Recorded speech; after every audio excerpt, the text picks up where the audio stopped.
কলেজের এক্সাম ছিল। তো এক্সামে গেছিলাম। মানে ভেবেছিলাম যে কিছু হবে না, কেমন হবে এক্সাম, পড়াশোনা কিছু করিনি, তাও এক্সামে যাওয়ার কোনো প্ল্যানই ছিল না। ঠিক আছে, অ্যাডমিট কার্ড যেহেতু বেরিয়ে গেছিলো তাই জন্য এক্সামে যাই, বাড়ির থেকে ফোর্স করছিল যে কলেজে এক্সামটা দিতে হবে, তাই জন্য এক্সামটা দিলাম। ঠিক আছে, আজকে তোমরা যারা যারা নর্থ বেঙ্গল ইউনিভার্সিটি আন্ডারে আছো তারা সকলেই জানবে যে নর্থ বেঙ্গল ইউনিভার্সিটিতে যারা যারা আছে, মানে শিলিগুড়ি যেটাকে বলে সেই মেন ইউনিভার্সিটি, সেটার আন্ডারেই ছোটো ছোটো কলেজগুলো যেগুলো রয়েছে সেগুলো সব চলছে। তো এইসবের আন্ডারেই কিন্তু মানে বর্তমানে কলেজগুলো যারা যেই সব কলেজ আছে সব ফার্স্ট সেমিস্টারের, এবং জানি না ফার্স্ট সেমিস্টারের সাথে কোনটার এক্সাম চলছে বর্তমানে। তো এক্সাম কিন্তু চলছে। ঠিক আছে, আজকে আমার ফার্স্ট এক্সাম হলো বাংলা। তো ভাই সারা বছর কিছু পড়িনি, শুধুমাত্র পড়ার মধ্যে খালি জিডির পড়াটাই পড়েছিলাম, 2-3 দিন কলেজ গেছিলাম।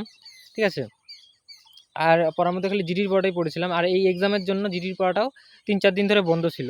তো 3-4 দিন বলতে কি আরও অনেক দিনই হয়েছে। ঠিক আছে, তার মধ্যে বাড়িতেও প্রবলেম, তো এইসব কারণের জন্য বন্ধ ছিল। তো এবার তো কথা হচ্ছে এক্সামে গেলাম আজকে। তো এক্সামে গিয়ে মানে অনেকেই আছিল সাথে, তো গিয়ে দেখলাম ভাই কেউ কিছু পারে না। সেরকম নকলের বিষয়ে আমি অত একটা ডিপেন্ড ছিলাম না।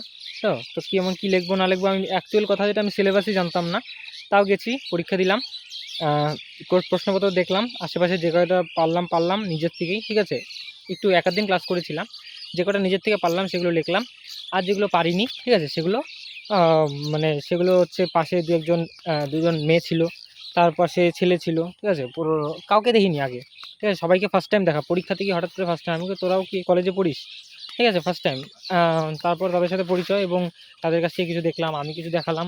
এসব করতে করতেই হয়ে গেল। ঠিক আছে, অ্যান্ড নেক্সট এগুলো করতে করতে কলেজের পরীক্ষাটা দিলাম সারা বছর না পড়ে। তাও মোটামুটি 36টা পাতা দিয়েছিল, এত মোটা একটা পেজ। তো 36টা পাতার মধ্যে আমার টোটাল লেখা হয়েছিল টোটাল 60 নম্বরের কোশ্চেন। আমি 16টা পাতা ভরে এসেছি। ঠিক আছে, মানে কী লিখেছি জানি না, অ্যাকচুয়ালি 16টা পাতা পুরোপুরি ভরে দিলাম। আর যেটা সত্যি কথা, পড়াশোনা তো কিছুই হয় নাই, তো না পড়ে এক্সাম যেটাকে বলে। ঠিক আছে, আজকে দিলাম, অনেকদিন পরে ফিল করতে পারলাম ভাই, ভালোই মজা লাগলো। পরীক্ষাটা দিয়ে ভালোই একটা নাম্বার জেনারেট করতে পারলাম মনে হয়। খুব বেশি যদি নাও হয় তাও কম হলেও মোটামুটি হ্যাঁ 15-20 তো পেয়ে যেতে লাগে, পাস তো করতেই লাগবে। ঠিক আছে, সম্ভবত।